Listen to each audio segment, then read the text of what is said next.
Hello guys, नमस्कार, जय हिंद। स्वागत है आपका मेरे यूट्यूब चैनल सौरवी एजुकेशन हब में।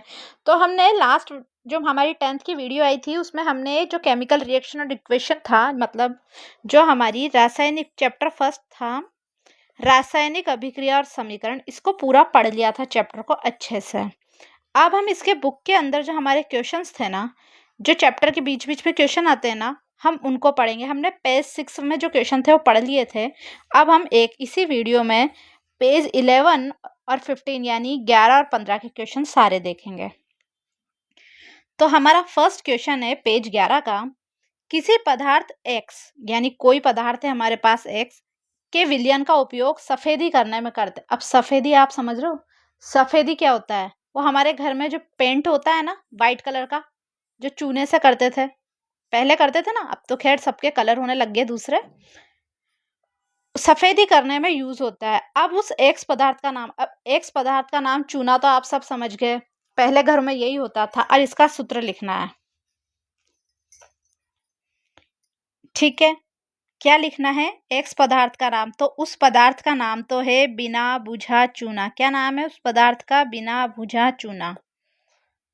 जिसका सूत्र क्या है, सूत्र में लिख देती हूँ।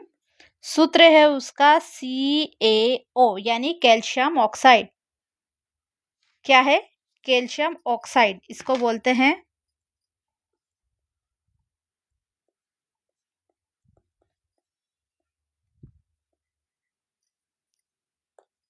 Calcium oxide. बिना बुझा चूना तो होता है जो हम क्या करते हैं, सफेदी करने में यूज करते हैं।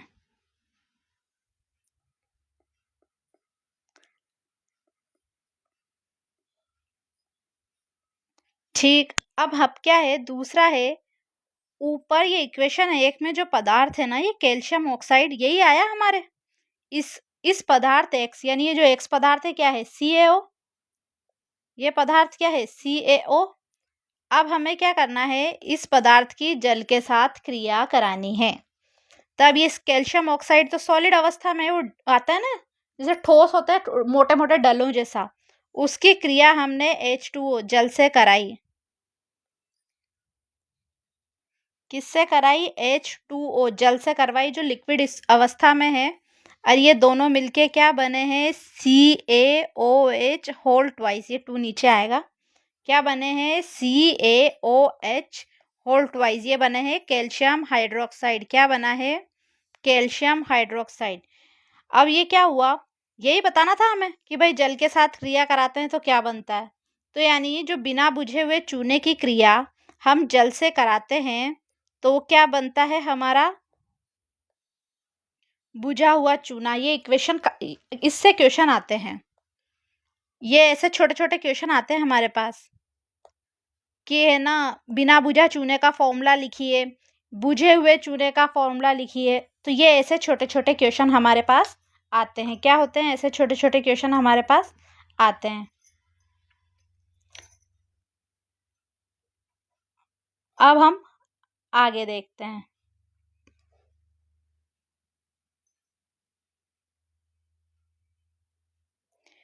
आगे देखते हैं हम। प्रश्न 2 है पेज नंबर 11 का ही हमारे पास।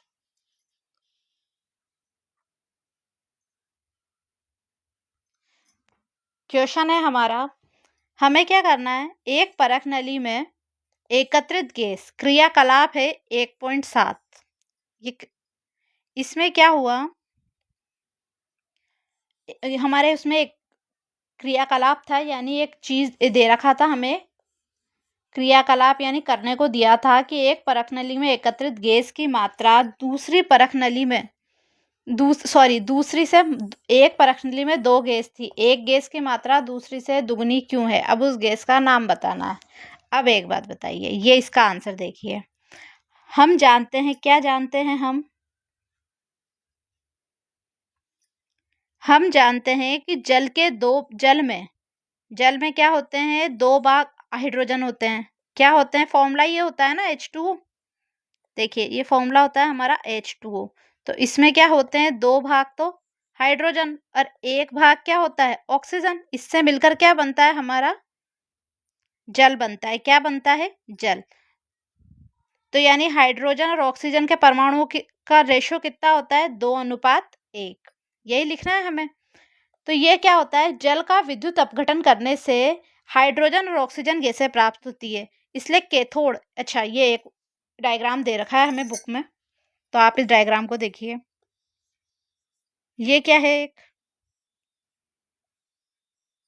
टेस्ट, ये एक बीकर है प्लास्टिक का मग है। इसमें 2 परख नलियाँ लगी हुई है। क्या लगी हुई है? परख नलियाँ। इनके अंदर है हमारी ग्रेफाइट रोड्स। क्या है? Graphite rods. इसके एक सिर पे एनोड है, एक पे कैथोड है। स्विच है, इसको एक 6 वोल्ट की बैटरी से जोड़ा गया है। अब क्या हुआ? इसके ना परख नली के लास्ट पे रबड़ की डॉट लगा दी। इस पर बीकर में अंदर प्लास्टिक के मग में क्या भर दिया हमने? जल भर दिया। क्या भर रखा है इसके अंदर? जल। अब ये 6 इसको क्या करते हैं? इसमें विद्युत डालते हैं 6 वोल्ट से। तो क्या होता है इसमें? एनोड वाले पार्ट पे तो क्या आ जाती है? ऑक्सीजन। और कैथोड वाले हिस्से में क्या आ जाती है? हाइड्रोजन। अब हाइड्रोजन आती है ज़्यादा, किसकी तुलना में? ऑक्सीजन की तुलना में। कितनी आ जाती है? दुगनी। ऑक्सीजन का भाग है हमारा 1 और हाइड्रोजन का भाग है हमारा 2।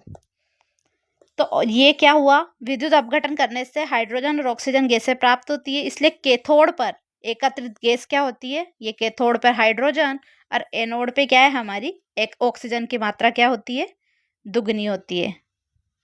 ऑक्सीजन की मात्रा से, सॉरी, कैथोड पे हाइड्रोजन दुगना होता है। H2O। इसको इजी है, लिखने का ही तरीका है, बाकी क्वेश्चन बहुत इजी है।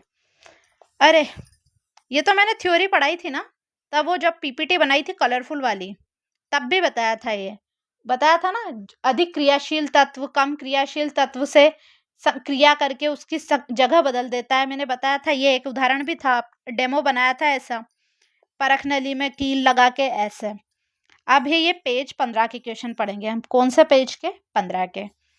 प्रश्न 1 है, जब लोहे की कील को कॉपर सल्फेट के विलयन में डुबोया जाता है। अब कॉपर सल्फेट होता है CuSO4। क्या होता है? CuSO4 के विलयन में डुबोया जाता है तो विलयन का रंग क्यों बदल जाता है? अब इसको सीधे सीधे देखिए। पहले इक्वेशन देखते हैं। Fe फेरस लोहे की कील है ये, और ये CuSO4 का जलीय विलयन। इसका रंग क्या होता है? नीला। कील को इस नीले उसमें डाल दिया, तो ये Fe क्या है? अधिक क्रियाशील है। क्या है? Fe कॉपर से अधिक।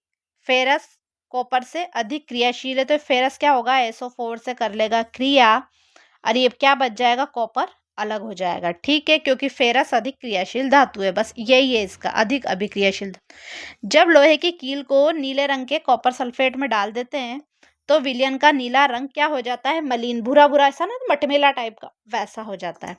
अब ऐसा इसलिए होता है क्योंकि जो फेरस है ना, कॉपर से क्या होता है? अधिक अभिक्रियाशील है, जो कॉपर को विस्थापित कर देता है, और फेरस सल्फेट यानी आयरन सल्फेट और कॉपर धातु बनती है। क्या बनती है? फेरस सल्फेट और कॉपर धातु बनती है। इस इक्वेशन से समझा? इक्वेशन जरूर लिखना।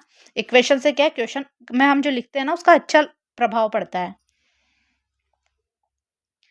प्रश्न सेकंड है इसका हमारा, क्रियाकलाप 1.10 था से भिन्न द्विस्थापन अभिक्रिया का एक अभिक्रिया बतानी है जो क्या हुई? द्विस्थापन अभिक्रिया हुई। तो हमने क्या करा? ये लेड नाइट्रेट है, PbNO3 होल ट्वाइस 2। इनको याद भी रखना है कि लेड नाइट्रेट का फॉर्मूला क्या है। ठीक है, ऐसे डायरेक्ट भी पूछ लिए जाते हैं, जो सिंगल नंबर के क्वेश्चन होते हैं ना, उनमें क्या होते हैं, ये डायरेक्ट भी पूछ लिए जाते हैं। क्या होगा? ये PbNO3 होल ट्वाइस यानी लेड नाइट्रेट की क्रिया HCl से करेंगे। किससे करेंगे? HCl से। HCl यानी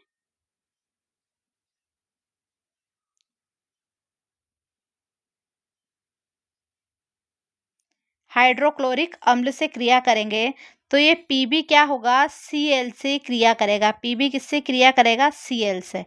तो ये बना PbCl। अच्छा, अब ये Cl2 क्यों हुआ? क्योंकि इधर हमारे पास है 2Cl, तो इधर भी हमें 2Cl तो करना है। वो समीकरण संतुलित करना पड़ा था ना, हमने पढ़ा था ना, ये वही समीकरण संतुलित हो रही है।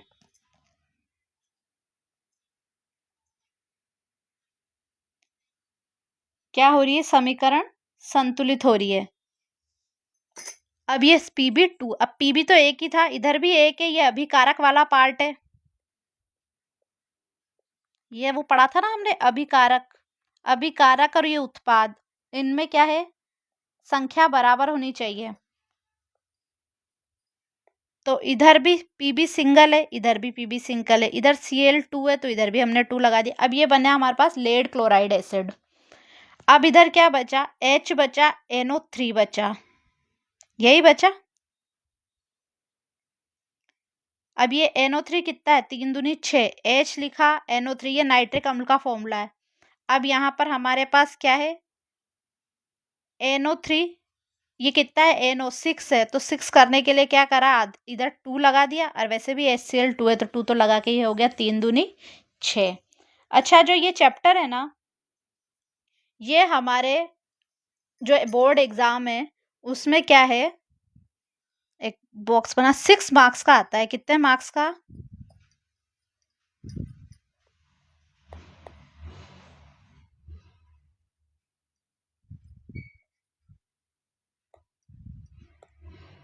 6 मार्क्स का आता है। इसको अच्छे से लिख देती हूँ मैं।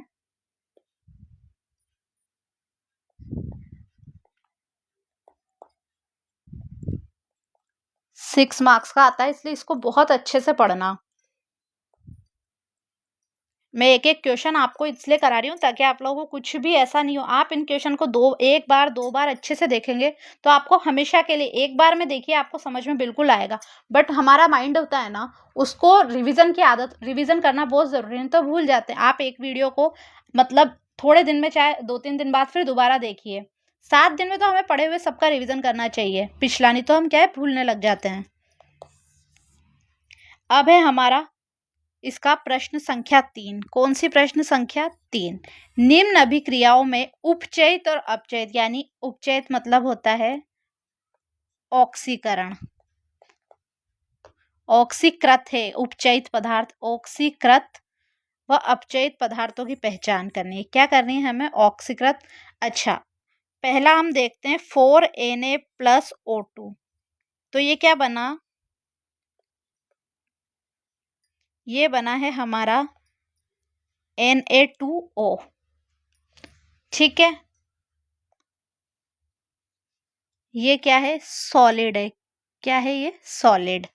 अच्छा, इस अभिक्रिया में ये सोडियम है, ये क्या हो रहा है, ओ ऑक्सीजन में उपचयित हो रहा है। ये देखिए सोडियम में क्या हुआ, ऑक्सीजन जुड़ा, उपचयित हो रहा है।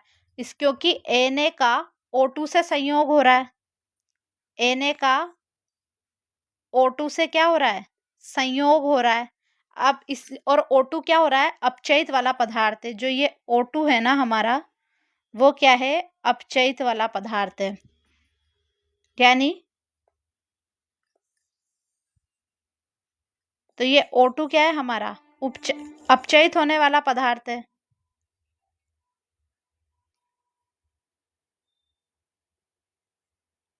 O2 उपचयित यानी ऑक्सीडेशन वाला, और जो हमारा Na है, सोडियम है, वो अपचयन वाला, यानी इसमें तो ऑक्सीजन जुड़ रही है और इससे खत्म हो रही है, ठीक है, ऑक्सीजन जुड़ी है, तो ये तो बना हमारा उपचयन वाला, और इससे Na क्या है, अपचयित हो रहा है, इसमें से ऑक्सीजन निकल रही है,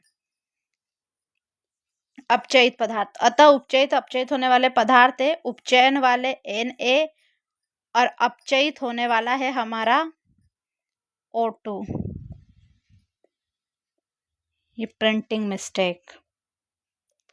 अब ये है हमारा CuO+H2, तो ये बनता है हमारा कॉपर, और ये ऑक्सीजन किसके पास चल जाएगा, H2 के पास। तो देखिए ये ऐसी है इक्वेशन। अब इसमें से क्या है, ऑक्सीजन निकल रहा है, यानी ये क्या हो रहा है, अपचयन हो रहा है, और इस H2 में क्या हो रहा है, ऑक्सीजन जुड़ रहा है, तो ये क्या हो रहा है, उपचयन हो रहा है। समझे आप लोग, देखिए दोबारा देखिए, इस Na में से तो क्या निकल रहा है, इस Na से भी क्या हो रहा है, ऑक्सीजन जुड़ रहा है, तो ये हो रहा है उपचयित, और इससे ऑक्सीजन में तो जुड़ रहा है तो ये उपचयित, और Na में से निकल रहा है तो क्या है, ये अपचयित।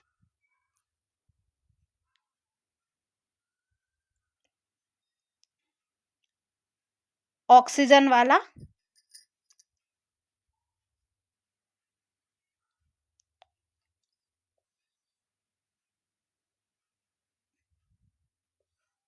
तो इस वाले को आंसर को मैं हाईलाइट कर रही हूँ। उपचयित और अपचयित होने वाले पदार्थ उपचयित है, यानी ऑक्सीडेशन किस में हो रहा है, Na में, और अपचयन काय में हो रहा है, O2 में।